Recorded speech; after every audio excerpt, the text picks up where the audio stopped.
station. This is Houston. Are you ready for the event?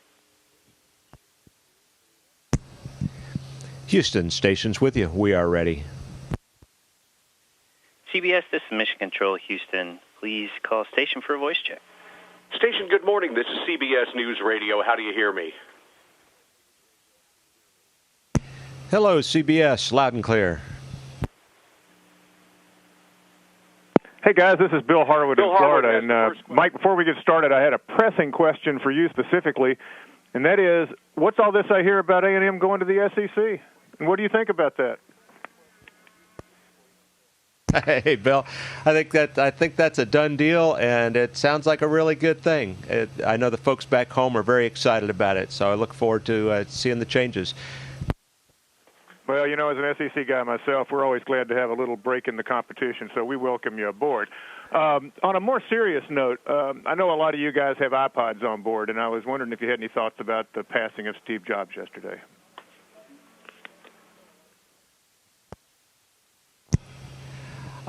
You know, in every generation, there are great thinkers and people with vision that have the vision of what can be, and then have the energy, the skill, and the genius to make it happen. And Steve Jobs is definitely one of those rare individuals, and the world's going to miss him a lot. Bill and I can't hear each other.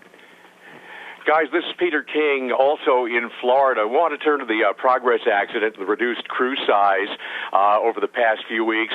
Mike, I'm wondering, how much has that hurt your ability to meet your objectives on station, and what kinds of things have fallen by the wayside?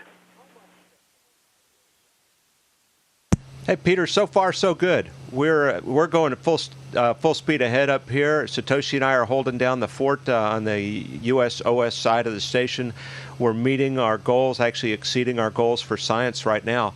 And so there's, very little impact to us at this point. We have all the supplies we need, and we're working hard, but we're, getting the job done. Will the 30 crew be able to make up for the things that you've missed when it's all back to a 6-person crew, Mike? The advantage that we've had of overlapping crews is a really solid handover, and so normally when we leave, the senior crew leaves, the other guys are up to full speed and ready to take over, just like we were when the 28 guys left. And so, it'll hurt efficiency a little bit, as they're not quite as quick at accomplishing things because they're working through it more and have to ask more questions. I expect there'll be a little bit of efficiency as they, really come up to speed. But, that's about it. Hey, Mike, this is Bill again. Have you guys heard any updates on the Soyuz investigation, or the upcoming launch and entry dates solid as far as you know? And have you talked to the crew recently? See how they're doing? I talked to Dan Burbank yesterday. We're in contact with the crews, as they prepare, and we're going to continue having contact with them all the way up. And all the word we're getting is that things are on track. It seems to be an unexplained anomaly in the fuel system, and so they've added in more teardowns, re-inspections as they get it certified and prepare to go do the test launch leading up to flight. So everything seems like it's on track. There's some very big events coming up that will really determine how close to the current schedule we stick. But everything sounds good, and everybody's moving forward. Hey, thanks. The Progress failure once again, proves the obvious that this is a risky business. And, here in Florida this week, they're wrapping up meetings to brief industry on the requirements of the upcoming contracts to design a commercial launch vehicle. And I guess the question is, how important is it to you for NASA to get a U.S. spacecraft flying, and does it bother you from a safety standpoint that whatever comes out of this won't be a NASA-owned spacecraft, at least not the way it's been in the past? Well, it is a different way of doing business that we're moving into now, and there's a lot of pluses and minuses associated with that, and a lot of it's nuance, really, rather than big differences. I think it is important that we come up, that we do have another capability as one of the partners on this incredible space station that we have, struggled and built together over the last decades. It helps to have redundant ways of getting crew and supplies to and from the station. We've come a long ways toward redundant supplies, But really having only one way to get crews up and down is a limitation, and I think we really need to have another way to do that so that we can meet the need if there's a downtime. And this is a pretty minor one right here. It'll be a small blip as they work through this problem, but there's always the potential that something bigger is going to happen that's going to require a cessation of flight for a period of time, like we had with the shuttle program, of course. And the strength of the partnership is different partners bringing these capabilities in, so we have different ways of addressing the same needs. This is Peter again, and a question for both of you, but let's start with Dr. Furukawa, since you're the medical professional. I'm wondering if either of you or your crewmates have had any vision problems up there. I'm sure you're aware that we've heard reports that some of your colleagues have come back with vision problems. Well, no problem at all. We periodically inspect with each other, and no problem at all. Same for you? Yeah, I'll add to it a little bit, Peter. I'll add to that just a little bit. We're going periodically. We do different tests, and this week is one of those weeks where we do the vision test. First is just the visual acuity test, which everybody does when you go to the doctor's office. Cover one eye. We're also doing. We did yesterday. We performed ultrasounds of our eyes, where we measured the details of the eyeball to see if there's any physical changes, including the optic nerve on the back of the eyeball. And this is new stuff, which they're keeping a close eye on things like that. We'll be taking images of our retina later today. 2 days ago, we took tonometry measurements, which is the interocular pressure. All those kind of things to keep an eye on it. So far, we're in great shape and ready to stay up here as long as we need to. And yet you're on your way back in a few weeks just before Thanksgiving. I'm wondering what each of you has missed the most and what you're looking forward to the most once you get back on the ground around November 22nd or so.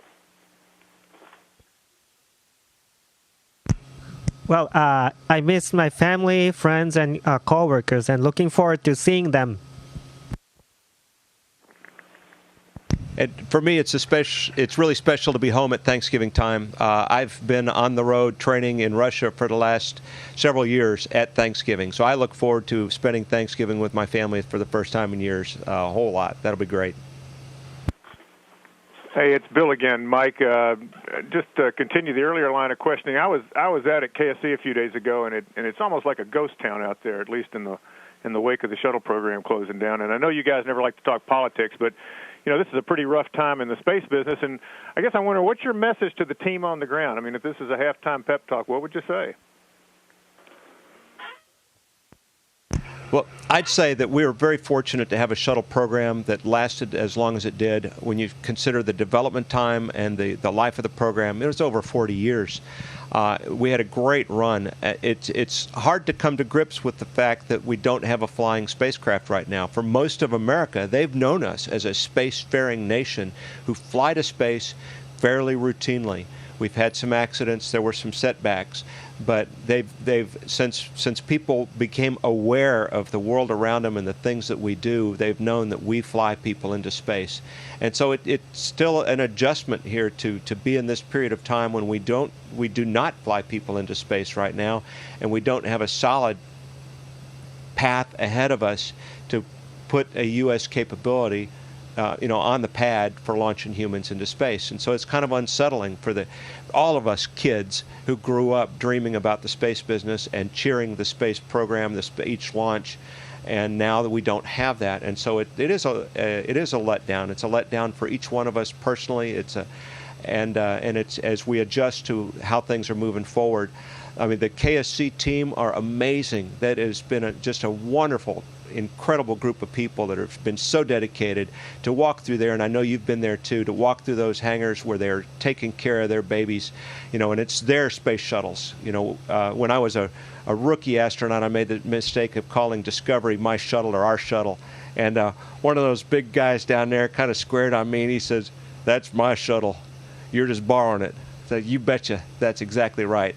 And that's how proud and personal they take it. And so it's hard when you have something that you feel that personal about, that you've dedicated your life, your career to, and now we've decided it's time for that one to end and move forward into something else. The adjustment is just tough. There's no way around it.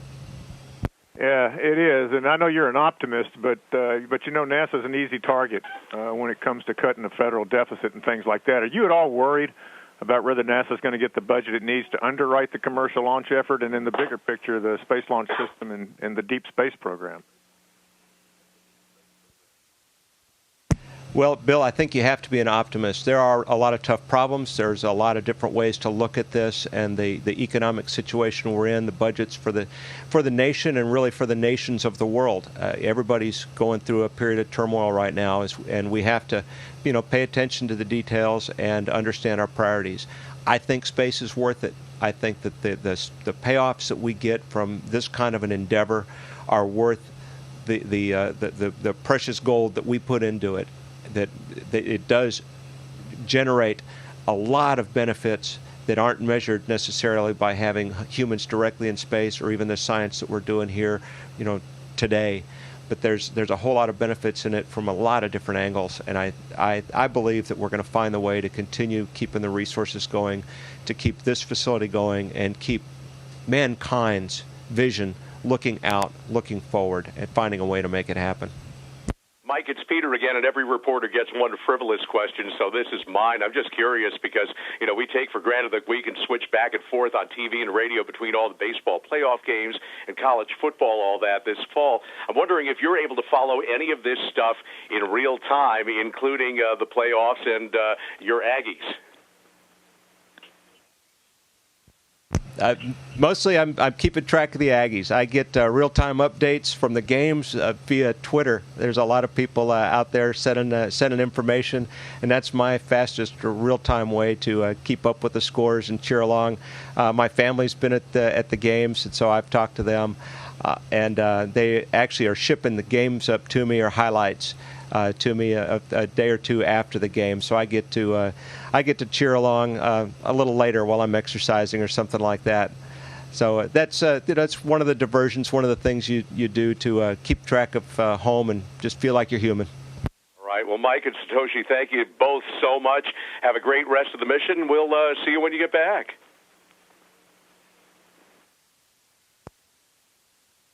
Peter, Bill, it's great talking to you guys. Thanks for your support, and all the best from the International Space Station. This is the crew of Expedition 29 signing off. Station, this is Houston ACR. That concludes the event. Thank y'all.